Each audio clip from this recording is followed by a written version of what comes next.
जय जय श्री सीताराम। मनुष्य को अपने जीवन में राम जी की भक्ति क्यों प्राप्त नहीं होती है, और यदि कोई राम जी की भक्ति प्राप्त करना चाहता है तो वो किस प्रकार से उसे अपने जीवन में प्राप्त हो सकती है। इन दोनों ही प्रश्नों का उत्तर आज के सत्संग में है।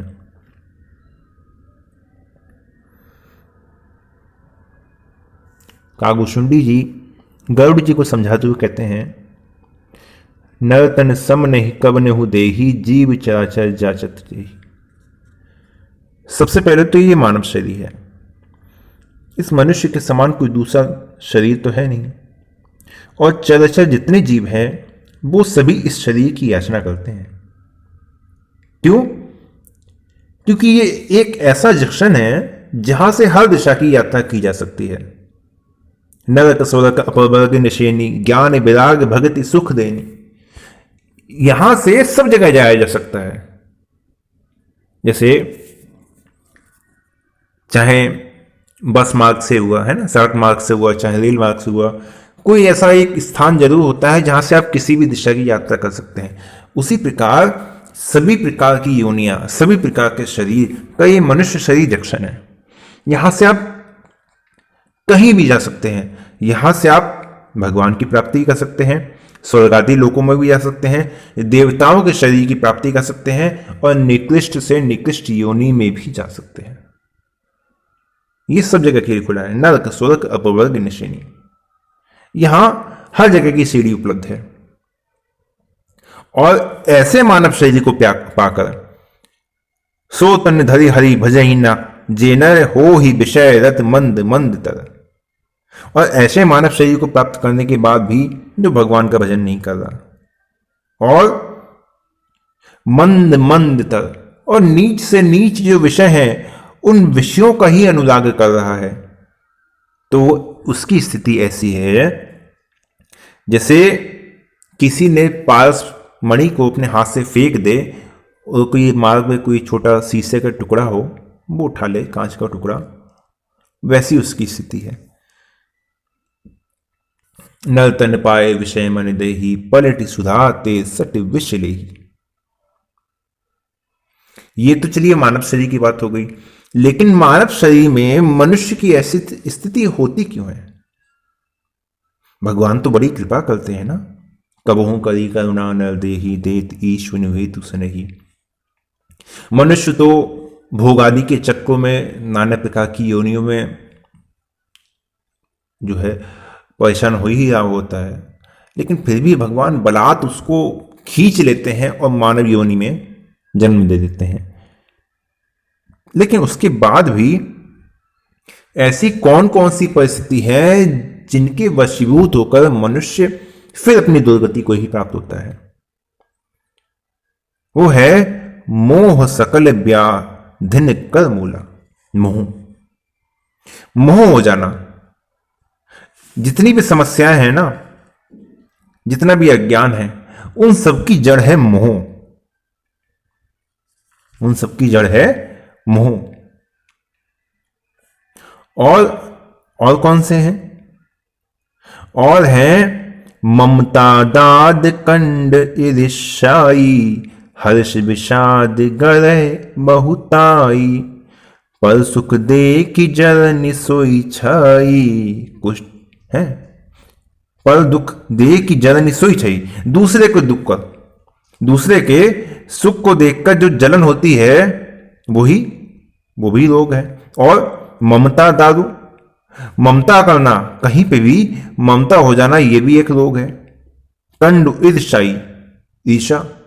फिर हर्ष विषाद, सुख और दुख, हर्ष विषाद दोनों, ये दोनों ही रोग ही हैं, ये दोनों ही मानस रोग ही हैं। और कुष्ठ दुष्टता मन कुटिलाई, दुष्ट स्वभाव है ना, मन की कुटिलता, ये भी मानस के रोग ही हैं। फिर और कौन सा? अहंकार अति दुखद डमरुआ दंभ कपट मन माद नेहुआ। अहंकार भी डुबोने वाला है, और दंभ करना, कपट होना, मद अहंकार, ये सब भी रोग हैं। तृष्णा, उदर बुद्धि अति भारी, त्रिविध ईष्णा तरुण तिजारी। फिर जुगवधि ज्वर मत्सर अविवेका, कह लगी कहो कुरोग अनेका। अविवेक होना, अज्ञान होना, काम क्रोध लोभ मोह मद, सारे के सारे ये सब रोग हैं, सब लोग हैं। एक व्याधि बस नर मरही, ए असादि बहु व्याध। पीड़ित संतत जीव कहूं, सो कि मिलहे समाध। इनमें से यदि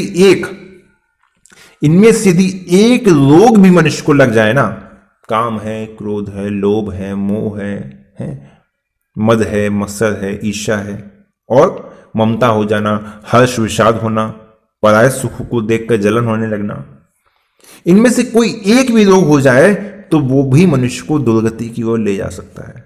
फिर ये तो असाध्य बहुभांति, ये तो बहुत है, ये तो जितने हैं और सबके सब असाध्य हैं, किसी प्रकार से इनको साधा नहीं जा सकता, और असाध्य है, इसलिए जीव को निरंतर कष्ट देते हैं। ये तो सब तो आप अपने जीवन में अनुभव करते होंगे ना। अब जीवन को ये निरंतर कष्ट देने वाले हैं, तो फिर शोक की भी लम्हे समाधि। फिर ऐसे में फिर मनुष्य को शांति कैसे प्राप्त हो, समाधि कैसे प्राप्त हो। अब समस्याएं हैं तो कहते हैं कि भाई ग्रंथों में उसका समाधान भी दिया हुआ है। हाँ, समाधान है, लेकिन कलिकाल के लिए थोड़ी है, समाधान बहुत है।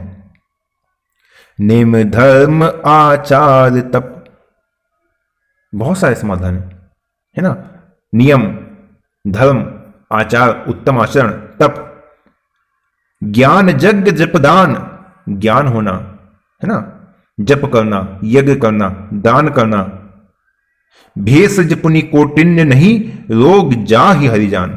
और भी अनेक करोड़ों औषधियां, और भी अनेक प्रकार की औषधियां, और भी अनेक प्रकार के साधन वेदों ने, पुराणों ने समय समय पर बताए हैं। लेकिन हे गरुड़ जी, उससे काम होने वाला नहीं है। ये जो काम है ना कलिकाल में, ये इन सब उपायों से होने वाला है नहीं, इनसे कोई लाभ होने वाला है नहीं।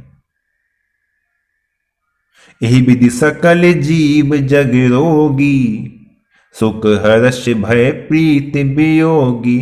मानस रोग कछुक में गाए, हहीं सबके लखी बिरल न पाए। यही विधि सकल जीव जग रोगी, एक नहीं संपूर्ण जगत, संपूर्ण संसार इन्हीं से ही रोगी है, रोगग्रस्त है, सबके सब बीमार हैं, कोई भी स्वस्थ नहीं है यहाँ पे। स्वस्थ का अर्थ क्या होता है? स्वस्थ, जो स्व में स्थित है, अपने में स्थित है,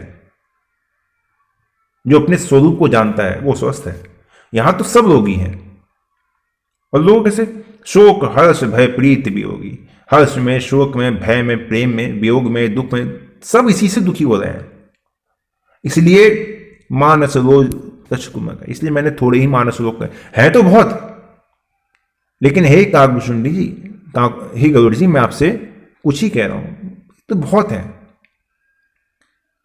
लेकिन वैसे तो इनको जानना बहुत कठिन है, लेकिन फिर भी यदि कोई इन्हें जान ले, फिर भी कोई इन्हें जान ले कि हाँ मुझ में काम है, क्रोध है, हर्ष है, शोक है, विषाद है, लोभ है, मोह है, ईर्ष्या है, फिर ऐसे लोग बहुत बेले ही होते हैं। ऐसे भक्त बहुत बेले हैं, ये सब जगह मिलने वाले नहीं हैं। अच्छा, तो अगर जान लेंगे अच्छा कि मुझे क्रोध आ रहा है ना, काम का वेग है, लोभ सता रहा है, मोह है, मद है, मत्सर है, ईर्ष्या है, जलन है किसी से, ये सब मुझे प्रताड़ित कर रहे हैं, मैं समझ रहा हूं। अच्छा, तो मैं अगर जान गया कि ये सब लोग मुझे परेशान कर रहे हैं, तो क्या इन सबको जानने से मैं प्रयास करके इनसे मुक्त हो सकता हूं? ये स्थिति सबकी है। जानना है ना कि अच्छा क्रोध आ रहा है, काम के वशूत हैं, लोभ ने बांध लिया है, दूसरों से ईर्ष्या हो रही है। अब मैं जान गया, अब जानने के बाद क्या उससे मुक्ति हो सकती है? जाने ते छी जही कछु पापी, नाश न पावही जन परितापी। तो जानने से थोड़ा सा इनका प्रभाव कम अवश्य हो सकता है, लेकिन ये नष्ट नहीं हो सकते। आपने जान लिया ना, हाँ थोड़ा सा इनका प्रभाव अब कम हो जाएगा, लेकिन आप इन्हें मार नहीं सकते। जैसे अभी तक तो ये पीठ पे आक्रमण कर रहे थे, आपको शिकार बना रहे थे, अब जब जान गए ना, अब आप बराबर से टक्कर लेने लगे, अब ये सामने आ गए। आप जीत नहीं पाएंगे, लेकिन आप कुछ समय के लिए इनको रोक सकते हैं, उनका प्रभाव कम कर सकते हैं।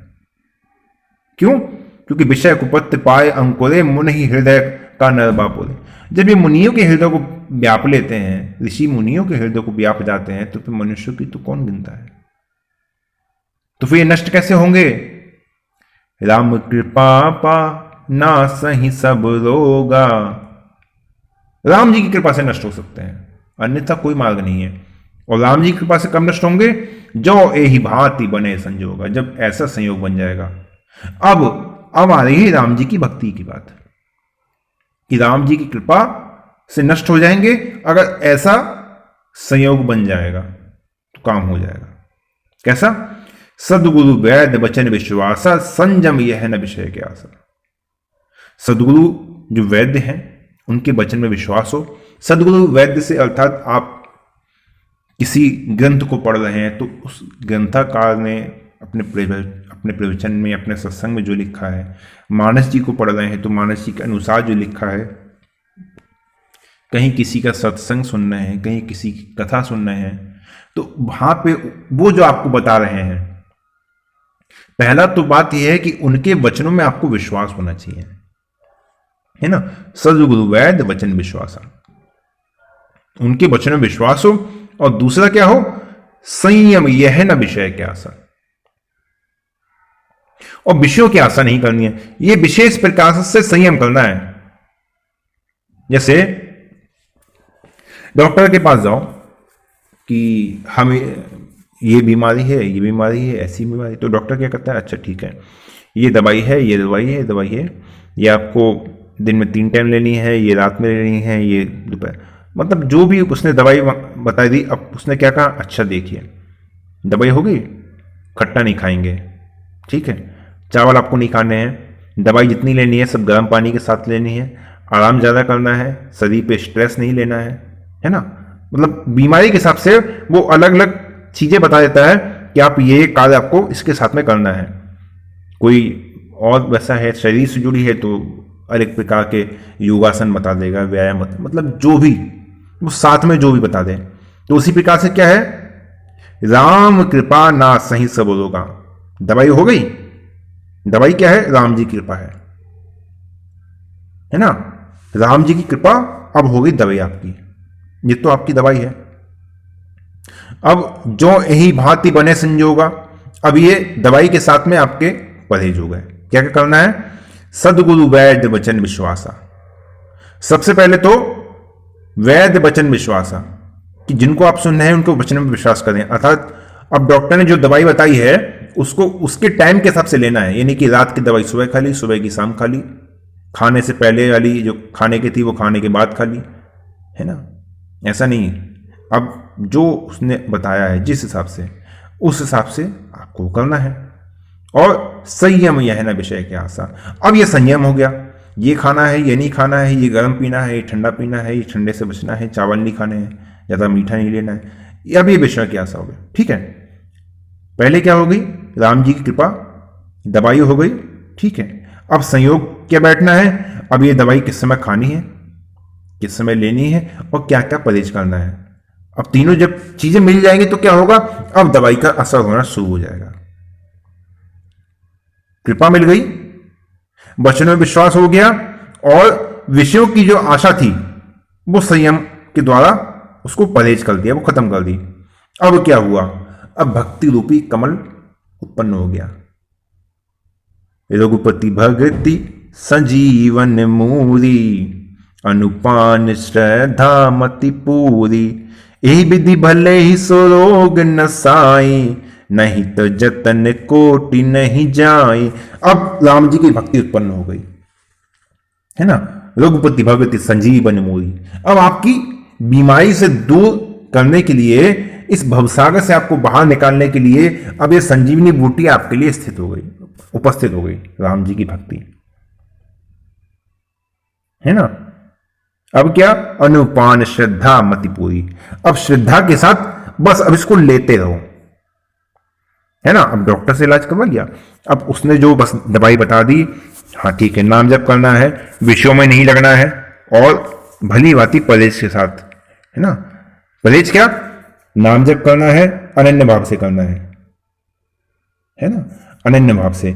एक भरोसो एक बल एक आश्रय श्वास, एक राम रघुनाथ चातक तुलसीदास।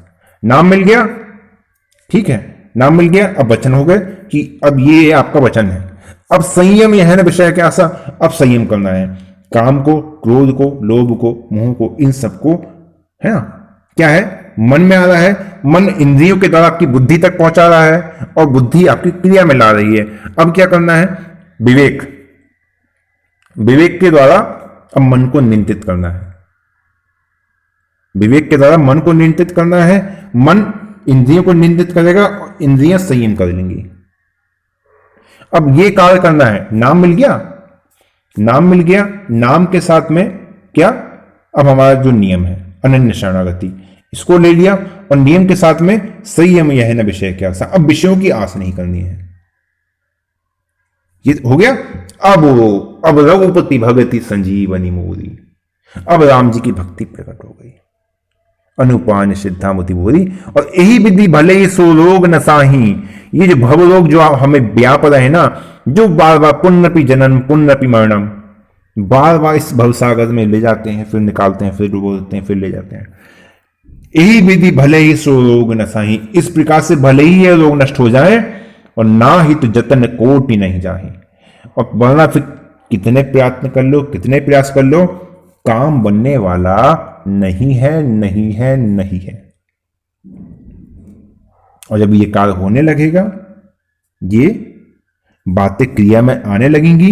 अब कैसे पता चलेगा कि काम हो गया, तो जानिए तब मन बिरज गुसाई, जब उर्बल विराग अधिकाई। अब मन हमारा निरोगी अब तब हो गया, पता चल गया कब, जब हमारे हृदय में वैराग्य उत्पन्न हो गया। अभी तक क्या कर रहे थे कि अभी तक संयम यह ना विषय क्या आशा, अभी तक संयम कर रहे थे कि नहीं ये परहेज करना है, ये नहीं लेना, ये नहीं लेना। अब मन में विराग उत्पन्न हो गया, अब तो हमें चाहिए ही नहीं, सामने भी आ जाए तो भी नहीं चाहिए। बस इस प्रकार से विमल ज्ञान जल जब सो नहाई, तब रहे राम भगति उद छाई। बस इस प्रकार ही इन रोगों से मुक्त हुआ जा सकता है। और इन रोगों से मुक्त होकर तब जब मनुष्य इस निर्मल जल में स्नान कर लेता है राम जी की भक्ति में, तब उसके हृदय में जो पवित्र अनन्य प्रेम स्वरूप जो राम भक्ति है वो स्थित हो जाती है।